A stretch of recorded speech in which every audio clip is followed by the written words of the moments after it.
भारतवर्ष की जीवन दायिनी, मोक्ष दायिनी, पवित्र और पावन गंगा और इसी गंगा के किनारे बसी है भोलेनाथ की नगरी काशी। यहाँ हर साल लाखों लोग भक्ति के लिए भी आते हैं और मुक्ति के लिए भी।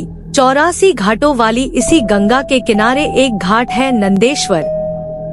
नंदेश्वर घाट शाम का वक्त सूर्य अपने अंतिम चरण पर था। वाराणसी में पूरी गंगा के पानी में लाल रोशनी छाई हुई थी। वहीं नंदेश्वर घाट पर एक लड़की बैठी हुई थी। उसने लॉन्ग स्कर्ट, ऊपर से व्हाइट शर्ट और इसके ऊपर से स्टॉल ली हुई थी।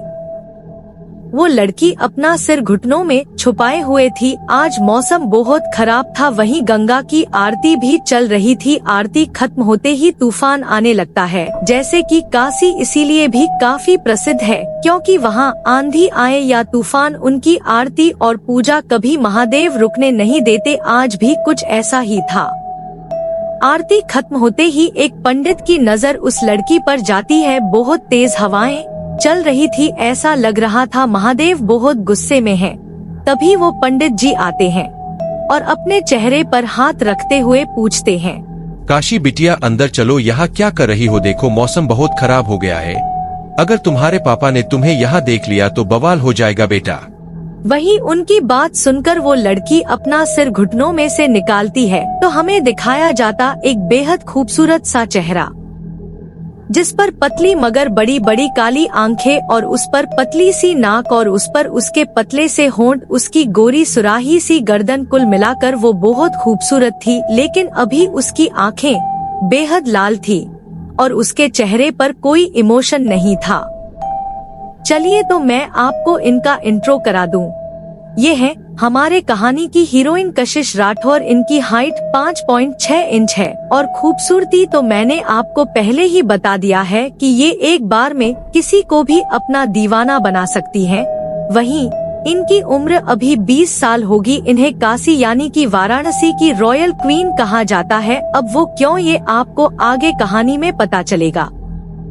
इनके परिवार में ज्यादा लोग नहीं हैं, बस ये और इनके पापा जिनका नाम आशीष राठौर है और इनकी उम्र 42 साल है, जो इनके साथ नहीं रहते क्योंकि इनका विदेश में बिजनेस है। तो ये अपनी दूसरी पत्नी यानी कि काशी की सौतेली माँ, जिसका नाम हीरा राठौर है, उम्र 37 साल, उनके साथ विदेश में रहते हैं। हालांकि आशीष कशिश से बहुत प्यार करते हैं, वहीं हीरा कशिश से बिल्कुल भी प्यार नहीं करती। वो हमेशा से, जब से आई है तब से ही कशिश और आशीष को दूर रखने की कोशिश करती है। वहीं वो आशीष के सामने ये दिखाती है कि वो कशिश से कितना प्यार करती है। वहीं हीरा की 2 बेटियां हैं, एक जो काशी से थोड़ी ही छोटी होगी, एक या 2 साल उम्र 19 साल, जो अपने माँ बाप के साथ विदेश में ही रहती है। इसका नाम अमायरा है। ये अपनी माँ की तरह काशी से बहुत जलती है और कभी उसे कुछ लेने नहीं देती है।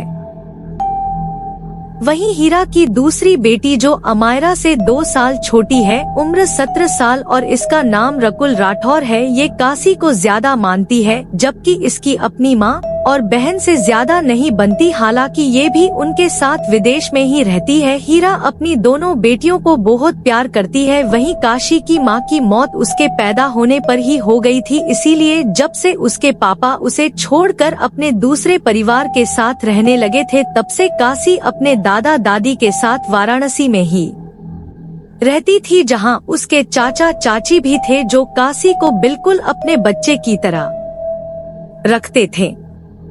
काशी की दादी जमुना राठौर उम्र 57 साल, काशी के दादा श्याम राठौर उम्र 62 साल, काशी की चाची रानवी राठौर उम्र 34 साल, काशी के चाचा महेश राठौर उम्र 38 साल।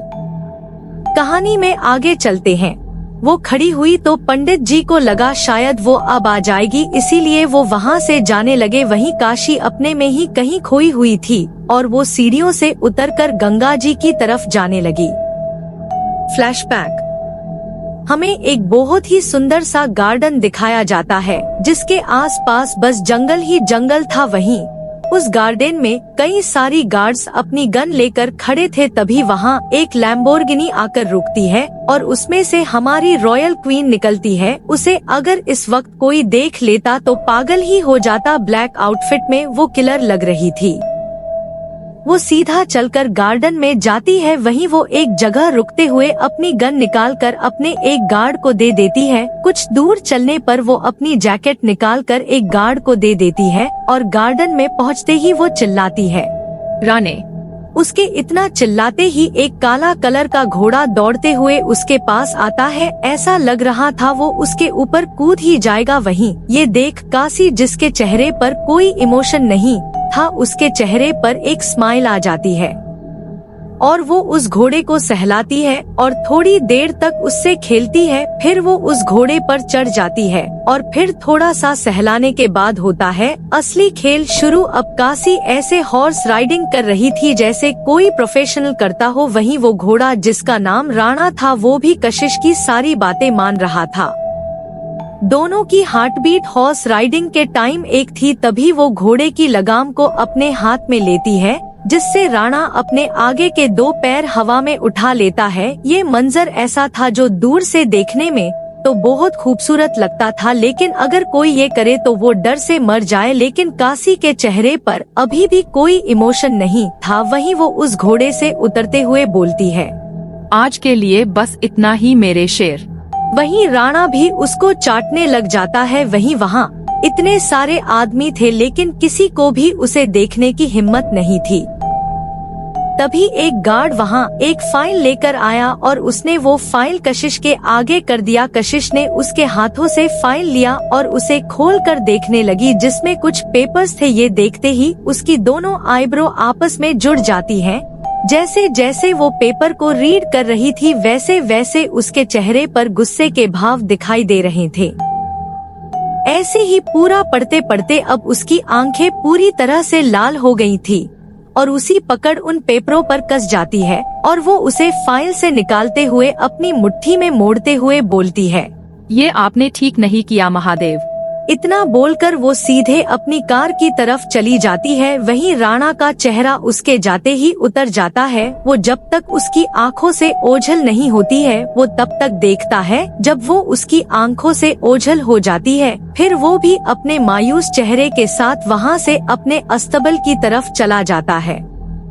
वहीं काशी अपनी गाड़ी में बैठकर घर की तरफ निकल जाती है। वहीं बाहर गाड़ी खड़ी करके वो अंदर जाती है, लेकिन वो आज मंदिर की जगह नंदेश्वर घाट की तरफ चली जाती है। बचपन से जब काशी महादेव से गुस्सा होती थी तो वो नंदेश्वर घाट पर चली जाती थी और वो अपना गुस्सा ऐसे ही महादेव को दिखाती थी। आज भी इसी तरह वो घाट पर चली गई। कुछ देर वो खड़े होकर ही घाट को देखती है, लेकिन फिर वो वहीं बैठ जाती है। फिर कुछ तक गंगा के नदियों को ऐसे ही देखते देखते वो अपने घुटनों पर ही अपना सिर रखकर आंखें बंद कर लेती है और थोड़ी देर के ही अपनी आंखें भी बंद कर लेती है। वहीं कुछ देर में ही उसकी आंखें भी लग जाती है। Flashback and. यही सब सोचते हुए काशी गंगा जी के अंदर जा रही थी। लगभग उसकी स्कर्ट भीग रही थी। वहीं आंधी और तूफान अपने चरम पर था। अभी काशी और आगे बढ़ती तभी पीछे से एक लड़की की प्यारी सी आवाज आई जो काफी घबराई हुई लग रही थी। उसने काशी को देख चिल्लाते हुए कहा, अरे कासू, तू यहाँ है? चल, तुझे बाऊजी बुला रहे हैं। उनकी तबीयत बिगड़ती जा रही है। वहीं काशी उसकी आवाज सुनकर अपने होश में आती है तो देखती है कि वो क्या करने जा रही थी। वो जल्दी से सीढ़ियों से ऊपर आते हुए बोलती है, अरे कुसुम चलो। इतना बोल वो उस लड़की का हाथ पकड़कर उसे खींचते हुए वहाँ से ले जाती है।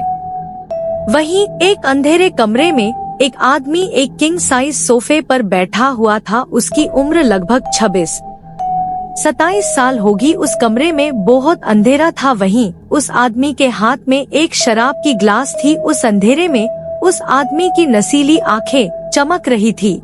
वहीं उस आदमी की व्हाइट शर्ट के अंदर से उसकी मस्कुलर बॉडी बाहर झांक रही थी। कुल मिलाकर वो बहुत ही हैंडसम लग रहा था। भले ही उसका चेहरा नहीं दिख रहा था, लेकिन उसकी आंखें ही उसकी हैंडसमनेस को बयां कर रही थी।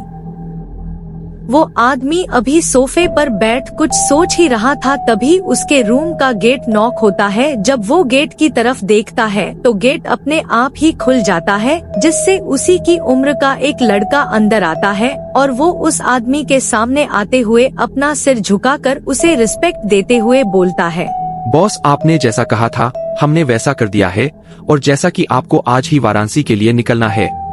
ये सुनकर उस आदमी के होंठ टेढ़े हो जाते हैं और वो अपने हाथों से दूसरे आदमी को कुछ इशारा करता है। उसका इशारा पाते ही वो आदमी जो अपनी सांस रोके खड़ा था वो 1 सेकेंड में रफू चक्कर हो जाता है। रूम से बाहर आते ही वो एक लंबी सांस लेते हुए बोलता है, आज तो बच गया तू तो बच्चन। इतना बोलकर वो वहाँ से निकल जाता है।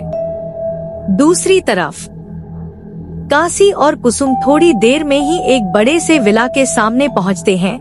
विला दिखने में काफी खूबसूरत था और रात होने ही वाली थी, इसीलिए वहाँ पर लाइट्स लगाई गई थी और विला अपनी चकाचौंध को बरकरार रखे हुए अपनी खूबसूरती में ढल रहा था। काशी विला के गेट से कुछ दूर खड़े होते हुए विला को एक बार ध्यान से देखती है। शायद उसका अंदर जाने का मन नहीं था, लेकिन फिर वो एक गहरी सांस लेते हुए विला के गेट तक पहुँचती है। उसके गेट पर आते ही वहाँ के दोनों गार्ड खड़े होते हुए उसे ग्रीट करते हैं, जिस पर वो अपनी परेशानी छुपाते हुए मुस्कुराते हुए बोलती है, अरे ललन काका और धीरू भैया, ये क्या आप हमसे बड़े हैं? हमने आपसे कितनी बार कहा है, इसकी कोई जरूरत नहीं है। जिस पर उनमें से एक गार्ड मुस्कुराते हुए बोलता है, काहे ना ही जरूरत है, बिटियाती तो यहाँ की क्वीन हो, क्वीन जो सबकी रक्षा करत है। हमने तो बस तोखा थोड़ी सी इज्जत दी है।